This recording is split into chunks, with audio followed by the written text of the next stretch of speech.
What you are about to see is a series of clips produced by young people in Jamaica and Nigeria. They feature stories from 3 young women about unintended pregnancy, unsafe abortion, and living with HIV.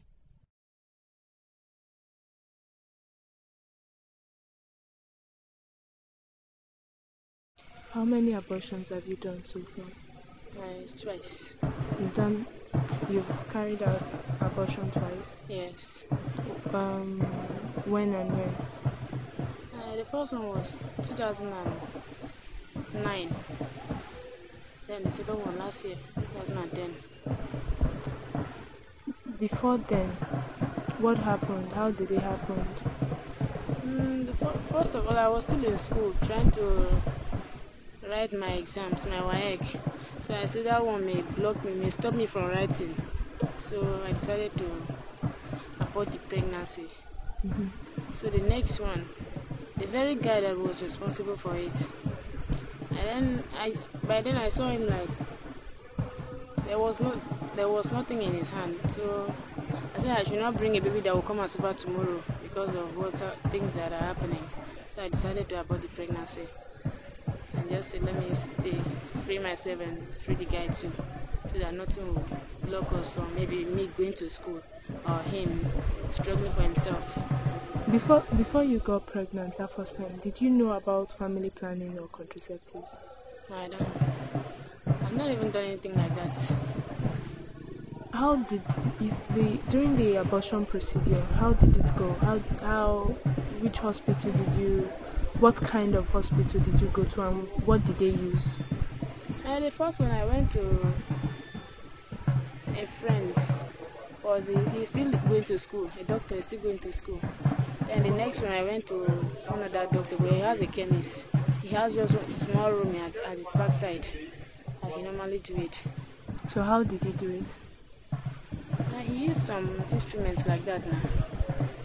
Them in me to, I don't know. No, I wasn't washing now because of the pains. I wasn't washing. So it was Can you please describe the experience? How did you feel? Was it painful? It was painful. The first one, I went because of the pains. I could not endure for the person to bring out all the blood. He said some were left in me. So I went home and was feeling bad because the blood that was in me gave me so much pains that when I lie down, I cannot even stand up. And I can't even walk, even if I stand up. So they were using some hot water on me to press my tummy and to drink some hot one. So till I went back to the doctor and he still went in me again to remove the left finger. That maybe the first one did not know how to do it well.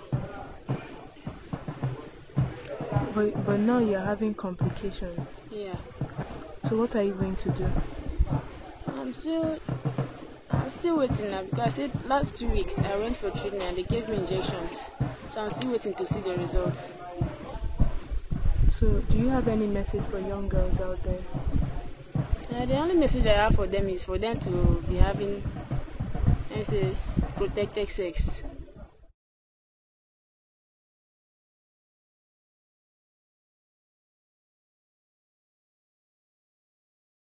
Well, it was not easy because, first of all, let me just say, I first of all denied myself because I was just like saying, how a 13 years old girl will be infected, because this is 9 years I'm living with it. I don't want to associate with people. I don't want to talk to people. I call it stigmatization, self-stigmatization, because I stigmatize myself before other people stigmatize me. So it was not easy for me, to the extent I have to pack the drugs to inside the dustbin and stored it up where no one can pick it out again. My father, when he heard about it, he burst out with tears. He was crying. If you said man cried, my dad cried. He cried. He felt so pity on me because then I was too tender. I was too small. I was then 13 years old. When I went to school like that, so one of my friends now got to know about it. So it was like telling people, that is spreading the news to my friends and some other people. With that, they have to, if I go close to their seat, they have to shift their seat away from, I feel so stigmatized, which I can't sit down in the mix of them. I faced a lot of challenges. Because when I try to seek for admission, one of the HOD or the proprietor have to call me and tell me that since you are HIV positive, that they can't give me the admission. I'm denying from the admission. That is how I deny the admission and I deny the school.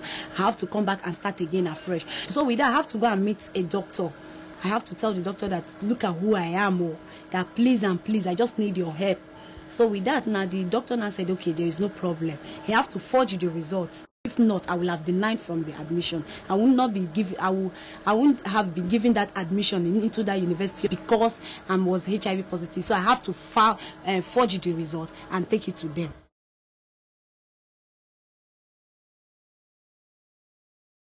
My first pregnancy was at age 14, and no, I wasn't a bad girl. I was just, I was just seeking for something that I thought I didn't have.